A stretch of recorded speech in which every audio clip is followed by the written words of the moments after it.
Salam Ate. Salam. Bir neçə günlük fasilə ərzində komandanın ümumi hazırlığı necə keçsin? Fasilədən səmərəli istifadə etdik. Həm texniki, həm də taktiki məşqlərə çox vaxt ayırdıq. Eyni zamanda fiziki hazırlığımızı yaxşılaşdırmağa da xüsusi diqqət yetirdik. Qarabağ oyundan sonra, möhtəşəm qələbəmizdən sonra 3 günlük fasilə oldu bayrama görə, həm idarəyə görə.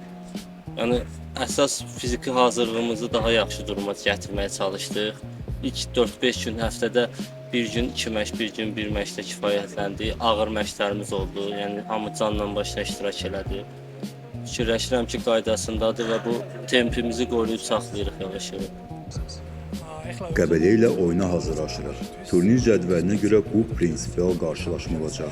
Çünki 6 xallıq oyundur. Qəbələnin Gürcü baş məşqçisi var və bu da mənim üçün oyunu daha maraqlı edir. Komandadır.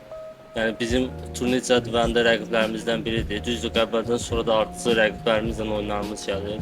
Yəni fikirləşirəm ki, oyuna 100% nəticə ilə qələbə üçün çıxmalıyıq. Yəni başqa variantımız yoxdur. Əlimizdən nə gəlir, bu oyunu qələbə qazanıb turnir cədvəlindəki mövqeyimizi, hətta daha yuxarıya hədəfimiz var, daha yuxarıda qərarlaşmaq istəyirik. Ona uyğun bu oyun bizim üçün çox vacibdir. Azarkeşlərin dəstəyi bizim üçün çox önəmlidir. Onlar bizim üçün sanki 12-ci oyunçudur. Hər oyunda onların dəstəyini hiss edirik.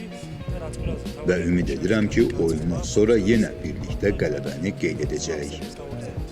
Sağ olsunlar, hər oyun bizi gəlirlər, dəstəkləyir. Mən belə baxıram ki, hər oyundan oyuna daha azarkeş sayımız çox olur. Düzdür, bizdə fan klub sayımız da çoxdur.